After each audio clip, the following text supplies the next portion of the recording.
Allez, on vous retrouve, chers invités, pour la suite et la fin de Regard croisé. Eric Johnson, journaliste, directeur de publication de l'Union, et Kwame Via, Klesso, consultant et coach en politique et en entrepreneuriat. On va parler maintenant du Mali. La CEDEAO regrette le décret non consensuel limitant la transition à 2 ans. Eric Johnson, on a écouté récemment les autorités maliennes qui ont fixé à 2 ans la durée de la transition à compter de mars 2022. De- Quand on fait les calculs déjà, Eric Johnson, on voit qu'on a laissé à peu près 3 mois. Mm. Est-ce une stratégie? On va également après analyser cette sortie de la CEDEAO. Oui, mais avant d'y arriver, je voudrais terminer avec la La RDC. République démocratique du Congo en disant qu'il y a, au fait, une crise de confiance entre la rébellion M23 et le pouvoir central congolais, du moment où le pouvoir a dit clairement qu'il ne va plus enrôler des rebelles Mm. dans l'armée républicaine.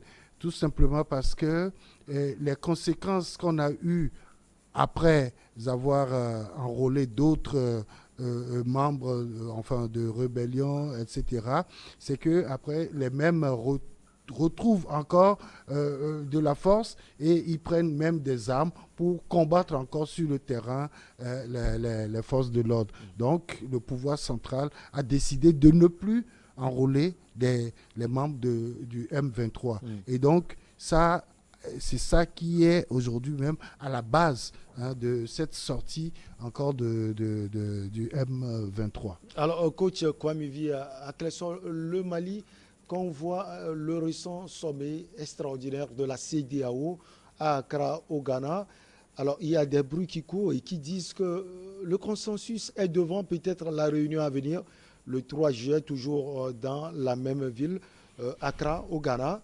Sauf qu'on a vu également la sortie du Mali qui maintient sa position 2 ans de transition à partir de mars de cette année.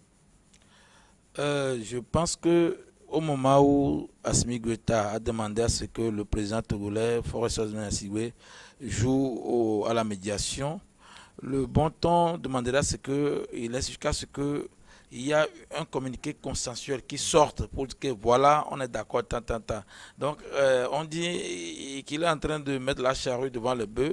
Et moi, je pense que c'est une opération de com pour dire que il impose cela à la CEDEAO. Sauf que la CEDEAO étant une institution autonome ou indépendante, va quand même situer son point de vue après quand ils auront décidé ensemble. Parce que ce que Assimi Goïta fait, ce n'est pas comme ça on fait la diplomatie. Quand vous demandez une médiation, c'est à la médiation de sortir un communiqué et vous êtes là-bas, ils sont là et on parle, après on vous donne également la parole. Mais ce qu'il a fait, c'est comme il force la main à la CEDEAO. Et nous savons très bien que depuis longtemps, au début de cette crise, le Mali et, du moins, les autorités maliennes ne se comportent pas comme des interlocuteurs sérieux Mm. dans ce dossier avec la CEDEAO. Quand ils veulent sortir, qu'ils sortent comme si c'est ce qu'ils veulent. Mais eux, ils savent qu'ils ne peuvent pas. Ils ne peuvent pas parce que c'est pas aussi facile que ça. Sinon, tout ce que les Maliens ont clamé avec les Kémites et tout ça là, moi ça m'étonne que jusqu'à présent le Mali ait demandé à ce que l'autre joue encore une médiation. Parce que quand vous n'aimez pas, j'oublie l'expression c'est en hébreu, mais on dit que quand vous n'aimez pas ce avec quoi on fait la natte, vous ne devez pas aussi aimer la natte. Donc cette opération n'est qu'une sorte de populisme pour dire que c'est eux qui ont posé. Mais la CEDEAO, depuis qu'elle est intransigeante sur ce dossier, elle va sortir ce qu'il faut qu'elle sorte et au Mali de rester derrière ce que la CEDEAO dit. Mais nous n'oublions pas également que tout le monde veut, du moins c'est les détracteurs de la CEDEAO, veut voir l'échec de la CEDEAO dans ce dossier et qu'ils comprennent que ici, s'il y a quelqu'un qui doit avoir échec, c'est peut-être eux. La CEDEAO va jouer son rôle d'une manière ou d'une autre. Maintenant, c'est au Mali de savoir si il veut appartenir à la communauté ou s'il veut rester à l'écart de la communauté. D'une manière ou d'une autre, si les gens pensent que c'est la CEDEAO qui perd beaucoup, le Mali également perd beaucoup dans cette histoire. Alors, lors du récent sommet à Accra, c'est vrai qu'il n'y avait pas un communiqué officiel. Et Eric Johnson, Mais les gens nous disent que les discussions sont en cours. Le président sénégalais Macky Sall, par exemple, a ouvert, si on l'écoute bien, on étudie avec minutie ses déclarations, les discussions sont là, on peut trouver un consensus. Sauf que quelques temps après, on a entendu également les Maliens qui maintiennent leur position 2 ans, sauf à partir de mars. Est-ce une diplomatie? Non, mais écoutez, je pense que aujourd'hui, qu'on le veuille ou non, le Mali fait partie de la CEDEAO. Et donc, quand vous êtes dans une telle institution sous-régionale, il faut essayer de suivre les règles. Je crois que à chaque fois, j'essaie de comprendre le pouvoir actuel de Bamako. On est parti d'une transition de 5 ans.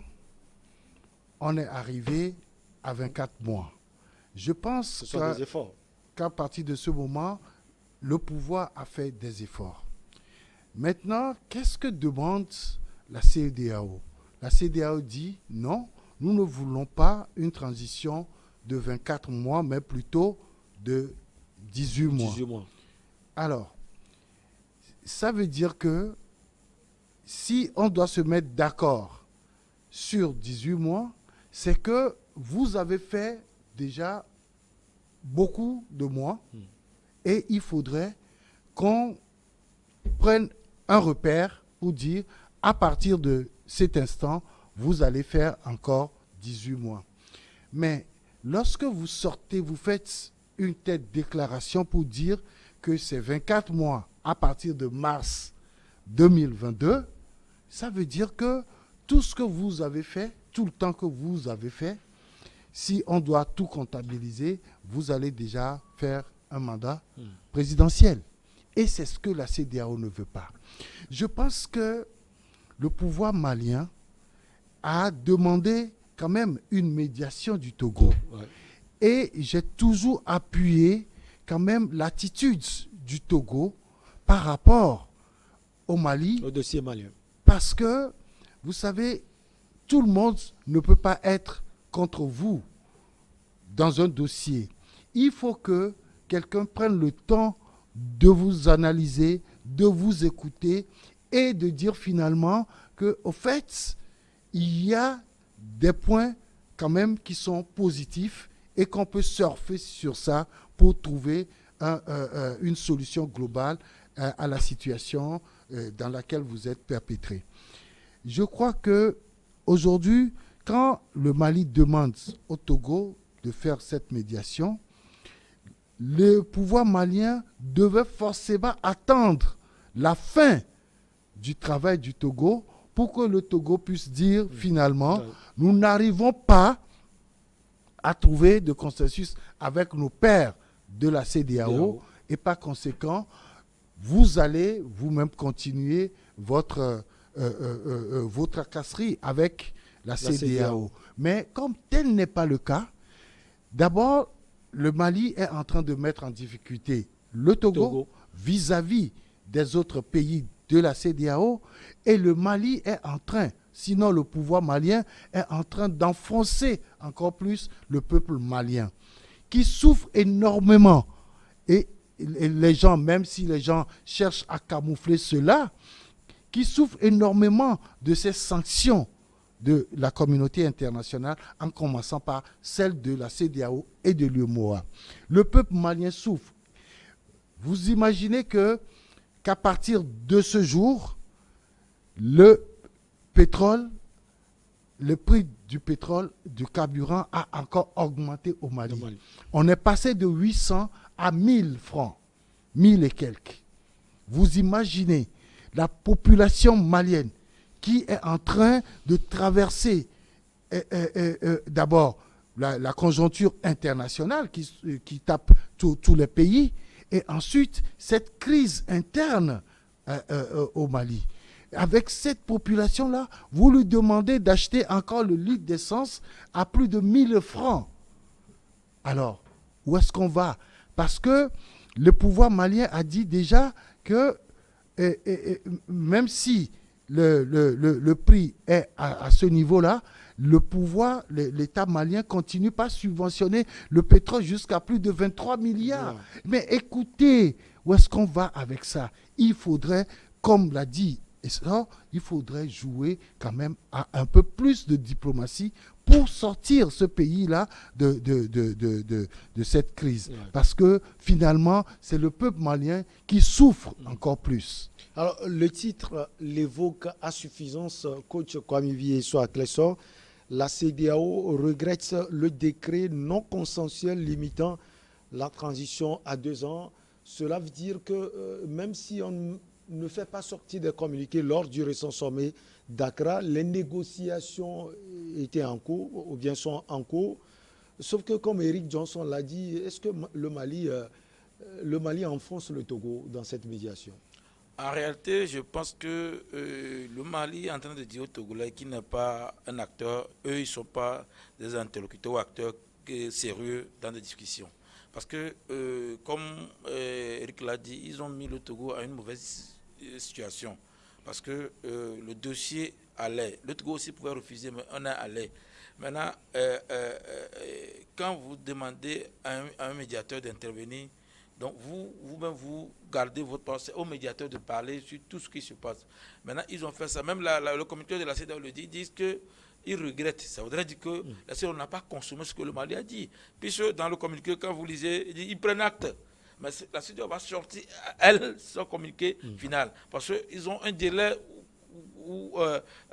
un délai d'aboutissement de la médiation, ça va sortir. Comme je le dis, peut-être que Assimi Goïta l'a fait comme une opération de com, juste pour camoufler ou bien faire oublier le coût énorme du pétrole. C'est-à-dire que c'est juste une opération de com parce qu'ils savent très bien que la CEDEAO ne peut pas fléchir. C'est ce qu'on a laissé Gbagbo a fait des années, presque mandat présidentielle avant d'organiser les élections en 2010. La CEDEAO prend acte de ce que ça a fait. Et c'est la jury présidente qui joue ici. On ne peut pas, le pays ne comprend pas. Et que certains Maliens le comprennent. Le Togo, on n'a rien contre le Mali. Personne ne bloque l'évolution du Mali. Mais il faudrait que vous êtes dans une communiqué, vous restez les principes.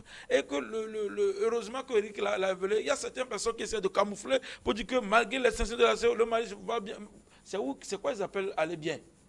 Parce que chez nous, il y a un jargon, on dit que si le bois vert ne s'en sort pas, ce n'est pas au bois sec d'aller mieux. Et donc, le Mali, sans la sanction, avait des difficultés aussi comme nous. Maintenant, avec les sanctions, on nous dit que ça va aller mieux. Non, ils nous ont vaincu que la Russie va donner son pétrole au Mali et ça va 1000 francs encore. Il faut dire que les gens se réveillent. Nous ne sommes pas quelqu'un qui est contre le Mali. C'est très bien qu'on va fustiger Eric, moi encore aujourd'hui. C'est très bien que les gens vont dire des choses. Mais il y a eu un principe. Souvent, quand tu dis les choses et qu'il y a des remontants qui sont venus, c'est que ce que tu as dit est aussi bon. Donc, qui continue. Mais nous voulons que les gens ne voilent pas la face à la population. Que les gens sentent la souffrance de la population. Parce que je serais content que la frontière, toutes les relations sont normalisées avec le Mali et que je puisse aller facilement que de continuer, faire des va-et-vient où les braqueurs aussi vont prendre ici, là, tout ça là. Ce qu'on veut, c'est que les choses se normalisent. Pourquoi ça se normalise? Vous avez déjà fait 2 ans minimum, vous avez déjà fait ça. On dit, qu'est-ce que vous pouvez résoudre que vous n'avez pas déjà fait? La sécurité n'est pas non, encore là. Pour le moment, le Mali n'a pas proposé. Mali non, jusqu'à présent, hein, le Mali n'a pas dit. Il y a des zones d'insécurité. On a résolu. Il y a toujours une sécurité, non? Jusqu'à présent, le Mali n'a pas dit dans 2 ans ou 3 ans, on a fait ça. Non. Jusqu'à présent, ils sont toujours dans les problèmes qui sont. Et ils ne résolvent rien. Donc, je pense que cette polémique de Russie, Wagner, là, qui prend pour bradier à la population, c'est tout. Arrêtez, il n'y a rien du tout le Mali est tout dans l'impasse. Les noms du pays n'ont pas comment dire, n'ont pas été sécurisés. Non, pas seulement sécurisés, mais infrastructure, tout ça là. Et je me demande si les gens vont à l'école au Mali, depuis qu'on est dans la crise là, le nom, est-ce qu'on peut organiser des examens comme il faut le faire en temps de paix?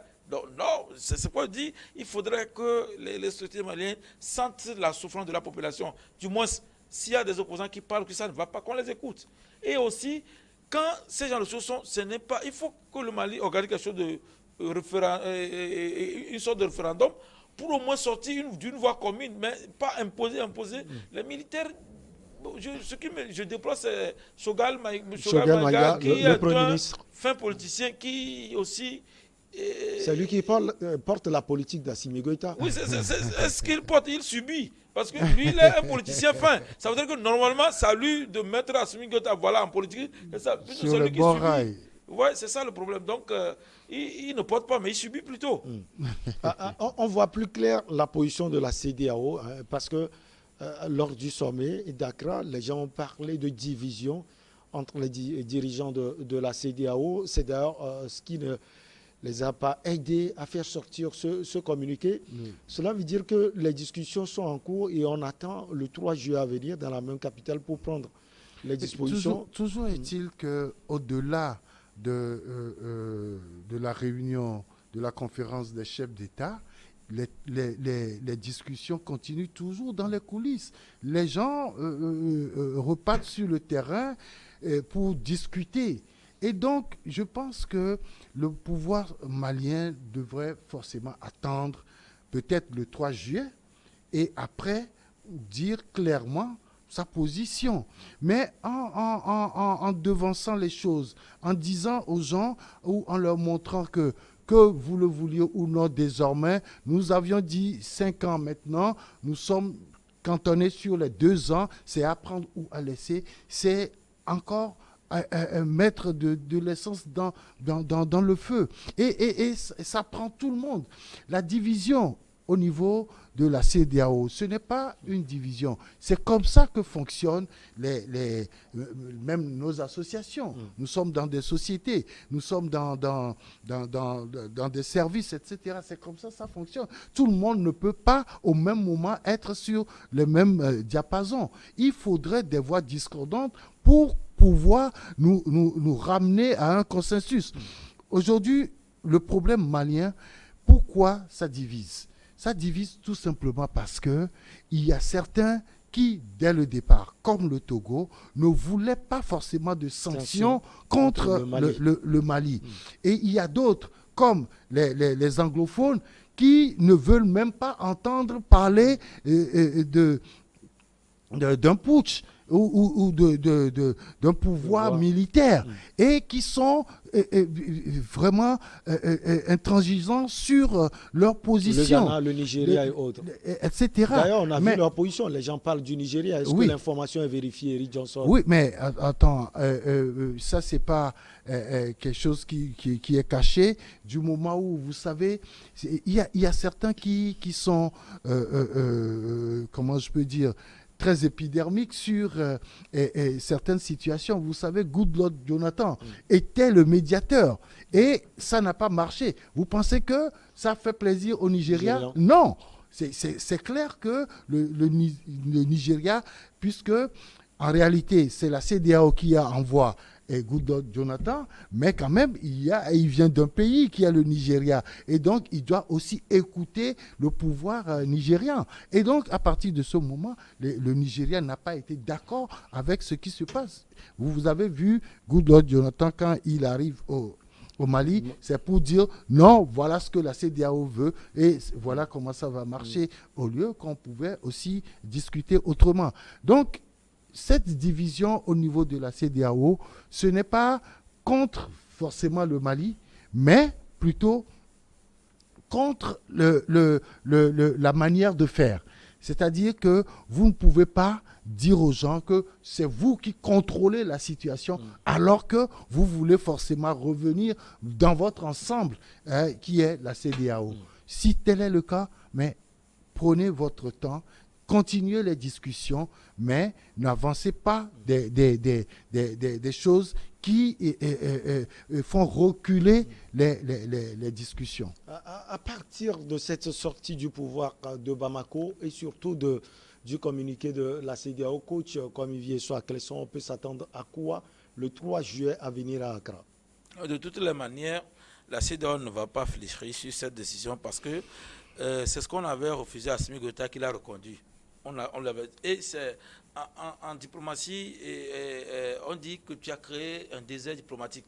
Tout ce qu'il fait, parce qu'on n'était pas d'accord. Les 3 mois qu'il avait donné, comment on appelle, il y a les 3 mois qui étaient ajoutés à cela. Maintenant, ils enlèvent les 3 mois, alors qu'on lui avait dit 18 mois. Et ça voudrait dire que c'est très simple à comprendre. Tu as donné, En réalité, il reste encore 3 mois. Parce que si on fait bien les calculs, il dit à partir de mars.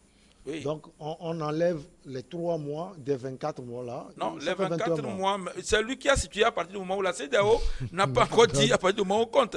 Parce que c'est ça même ce qu'il est en train de faire. Puisque plus le dossier augmente, il y a des mois que vous engrenez. Donc, on va quand même comptabiliser. Ou soit c'est une stratégie pour pour ça prolonger va la être transition. Donc, c'est ce qu'il est en train de faire. Or, la CEDEAO a déjà sa feuille de route bien calée là-bas. Donc, le jour ils acceptent, on va dire, ah, voilà, depuis au moment, même en droit, même au moment où on a commencé à faire les discussions, on doit comptabiliser. Parce que ce moment où on nous a dit de faire comme ça, on doit comptabiliser tout ça là, parce que c'est une stratégie pour eux, pour prolonger ce qu'ils sont en train de faire là. Mais maintenant, je dis que si le Mali ne voulait pas venir à la CEDEAO, il allait le faire depuis. Donc le Mali cherche à rentrer, à revenir à la CEDEAO. Maintenant, d'ailleurs, on a vu, ils ont demandé la médiation du Togo. Ils ont essayé de forcer la main avec la sortie de G5. Ils ont vu que ça n'a même pas. C'est comme si verser l'eau du canal. G5 ne faisait pas forcément la CEDEAO uniquement. Donc la CEDEAO n'a rien dit par rapport à ça. Et ils construisent, donc ils s'isolent. Finalement, ce que les Maliens oublient, le blanc est blanc. Et le blanc n'a jamais été ami du noir. Que Russie ou quoi, la Russie peut profiter du Mali pour avoir un bon accord avec la France et consort, mais la Russie ne va jamais abandonner les blancs carrément pour le Mali. La preuve, c'est que 80% du pétrole est vendu aux Occidentaux, mais même 5% ne nous vendait pas en Afrique. Donc que les gens se réveillent. Les gens, la Russie ne peut pas torturer les Tibétains et aimer nous les Noirs. Ça ne peut jamais être le cas. Donc que les gens comprennent cela, la Russie... Nos présidents, je l'ai déjà dit, aux sorties des indépendances, presque nos présidents étaient socialistes, ils se sont accrochés à la Russie, mais ils les ont laissés en cours de chemin. C'est là où il y a eu plus d'assassinats. Nos propres présidents, nos spions, avaient des engouements par rapport aux gens là. Et tous ceux qui s'écoutent, tous ceux qui sont adonnés au socialisme, ils ne sont plus. Donc c'est la Russie qui a trahi nos premiers présidents. Et les gens sont encore dans cette histoire-là, qui comprennent. Ils n'ont jamais eu d'amis.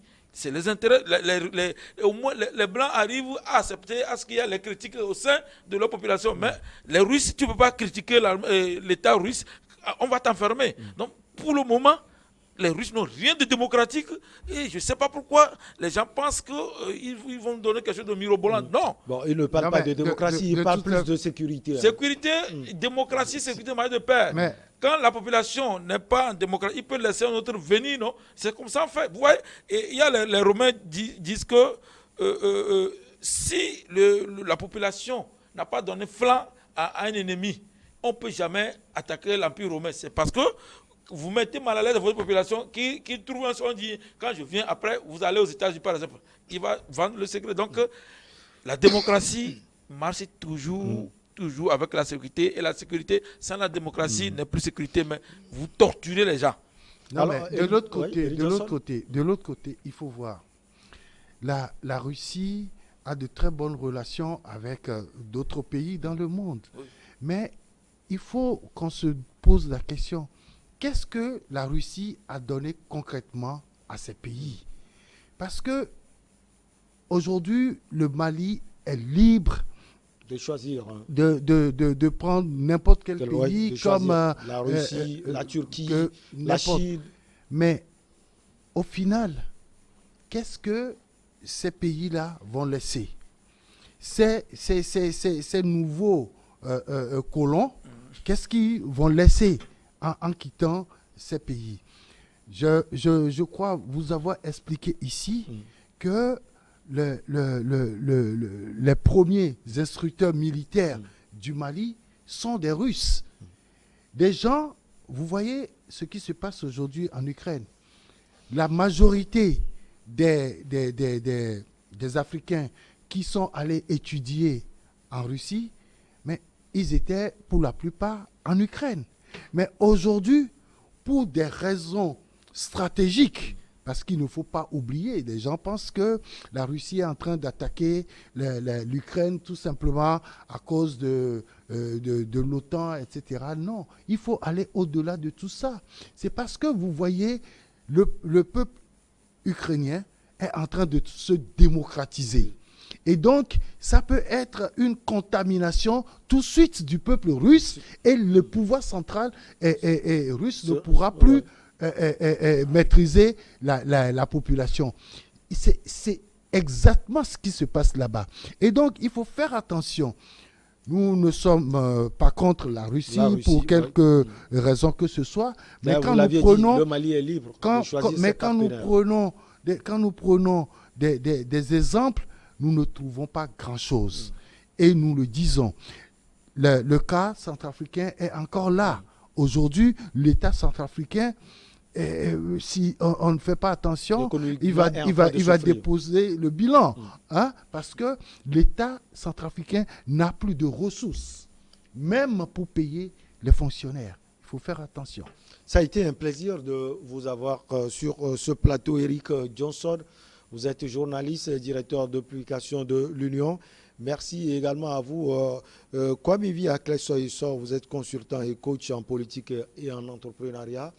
On se retrouve la prochaine fois. Merci, ça a été un plaisir. C'est tout un plaisir. Et merci également à tous les téléspectateurs.